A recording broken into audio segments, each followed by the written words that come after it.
નમસ્તે વિદ્યાર્થી મિત્રો, ધોરણ 10 તમારે આવતા મહિને પ્રથમ પરીક્ષા આવશે તો એના મોસ્ટ ઇમ્પોર્ટન્ટ પ્રશ્ન ઓલરેડી આપણે અલગથી પ્લેલિસ્ટ બનાવેલી છે. ગણિતની, વિજ્ઞાનની, સામાજિક વિજ્ઞાનની દરેક ચેપ્ટરમાંથી વિદ્યાર્થી મિત્રો હું તમને 5 થી 6 દાખલા કહીશ અને એનામાંથી જ તમારા પ્રથમ પરીક્ષાના પેપરમાં પૂછાશે.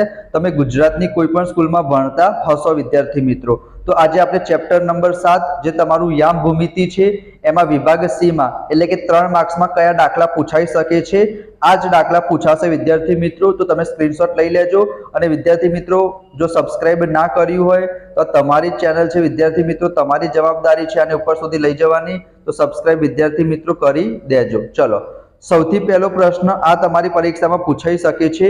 તમને 4 બિંદુ આપેલા હોય, જેમ કે તમે જોઈ શકો છો 1 2 3 અને 4 અને તમને એમ કહેશે કે ચોરસના શિરોબિંદુ છે. તો તમને ખબર છે વિદ્યાર્થી મિત્રો કે જે ચોરસ હોય, ચોરસ એમાં વિદ્યાર્થી મિત્રો શું હશે? ચોરસમાં ચારે ચાર બાજુ કેવી હોય? સરખી હોય.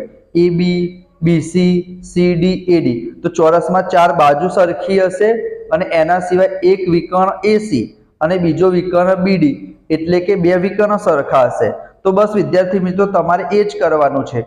અંતર શોધવા માટે શું કરવાનું? અંતર સૂત્ર તો આપણને ખબર જ છે.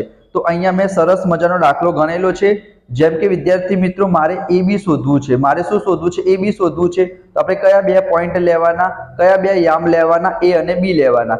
એકને x1 y1 કહી દેવાનું અને બીજાને શું કહી દેવાનું? x2 y2 કહી દેવાનું. એના પછી સૂત્ર તો આપણને ખબર જ છે. અહીંયા તમે સૂત્ર પણ જોઈ શકો છો. x2 - x1 નો સ્ક્વેર, y2 - y1 નો સ્ક્વેર. બધી કિંમત મૂકશો તો તમને વિદ્યાર્થી મિત્રો AB મળી રહેશે. એ જ પ્રમાણે પછી મેં શોર્ટમાં લખ્યું છે. અહીંયા જો વિદ્યાર્થી મિત્રો BC શોધવું હોય તો B અને C ના યામ લેવાના, એ પણ વર્ગમૂળમાં 34 મળ્યું. CD શોધ્યું, એ પણ વર્ગમૂળમાં 34 મળ્યું. AD શોધ્યું, એ પણ વર્ગમૂળમાં 34 મળ્યું. એટલે કે આપણે આ પ્રમાણે વિદ્યાર્થી મિત્રો ચોરસ બનાવીએ. આ નામ આપી દઈએ A B C અને D. એનો મતલબ શું થયો વિદ્યાર્થી મિત્રો? આ AB BC CD D આ ચારે ચાર આપણને કેટલા મળ્યા? વર્ગમૂળમાં 34 મળ્યા. એના સિવાય આ એક વિકર્ણ AC અને બીજો વિકર્ણ આપણો BD, એ બંને પણ કેટલા મળ્યા? વર્ગમૂળમાં 68. એનો મતલબ કે 4 બાજુ સરખી હોય. અહીંયા મેં લખ્યું છે જો 4 બાજુ સરખી હોય અને 2 વિકર્ણ સરખા હોય તો એને આપણે શું કહીશું વિદ્યાર્થી મિત્રો? ચોરસ કહીશું. બરાબર? તો તમે સ્ક્રીનશોટ લઈ લો. આ ચોરસનો તમારી પરીક્ષામાં પૂછાઈ જાય. લંબચોરસ, ત્રિકોણ, કંઈ પણ વિદ્યાર્થી મિત્રો એ લોકો તમને પરીક્ષામાં પૂછી શકે છે વિભાગ સી માં 3 માર્ક્સમાં. બરાબર? એના સિવાય જો બીજો મેં તમને કીધું સમાંતર બાજુ ચતુષ્કોણ. સમાંતર બાજુ ચતુષ્કોણમાં શું હોય? સામસામેની બાજુ સરખી હોય. તો અહીંયા તમે જો આ AB છે, AB એની સામેની બાજુ કઈ છે? CD. તો AB વર્ગમૂળમાં 10 આવ્યું, CD પણ વર્ગમૂળમાં 10 આવ્યું. એ જ પ્રમાણે BC ની સામેની બાજુ કઈ છે? AD. તો BC જે તમને આપેલા છે એ કેટલા આવ્યા? વર્ગમૂળમાં 18 અને AD પણ કેટલા આવશે? વર્ગમૂળમાં 18 આવશે. તો આ પ્રમાણે તમે જોઈ શકો છો સમાંતર બાજુ ચતુષ્કોણ. એના પછી તમને કાટકોણ ત્રિકોણ પૂછાય તો આપણને ખબર છે કાટકોણ ત્રિકોણ કોને કહેવાય વિદ્યાર્થી મિત્રો?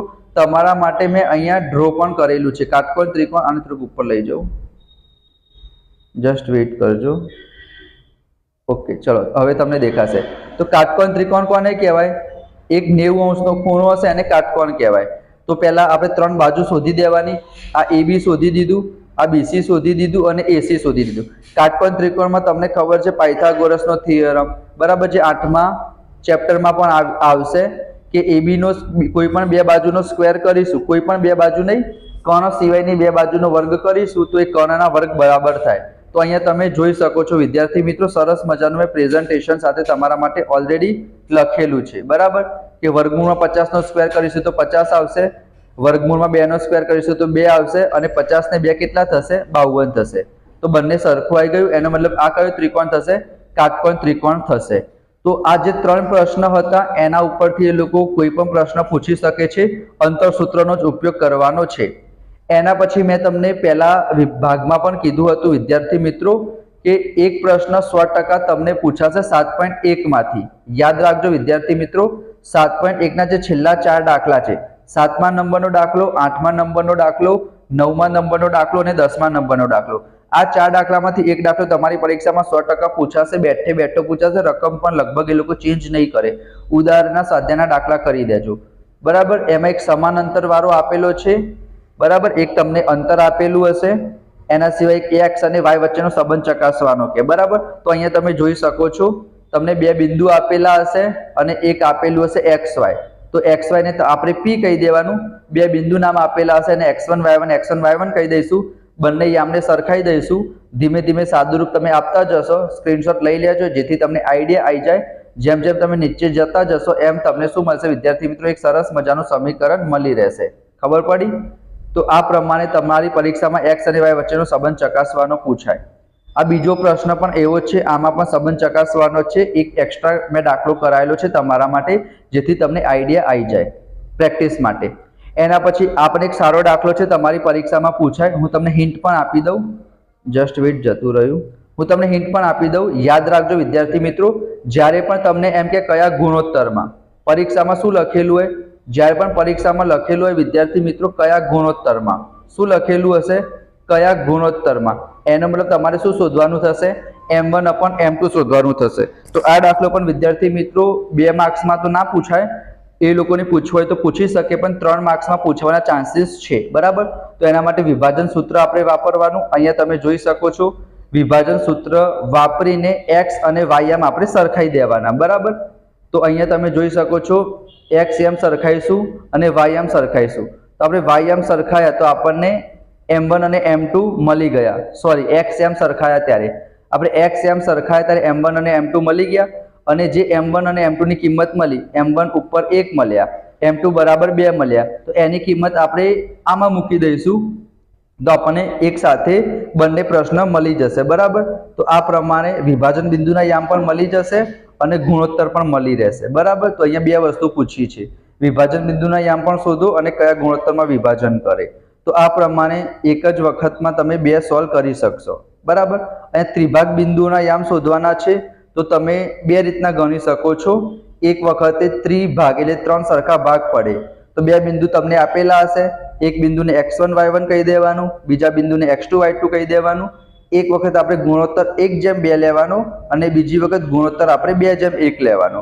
તમે મધ્ય બિંદુ વાળા સૂત્રથી પણ કરી શકશો. બરાબર. 4 ભાગ કે તો શું કરવાનું, એમાં મધ્ય બિંદુ વાળું સૂત્ર વાપરીશું.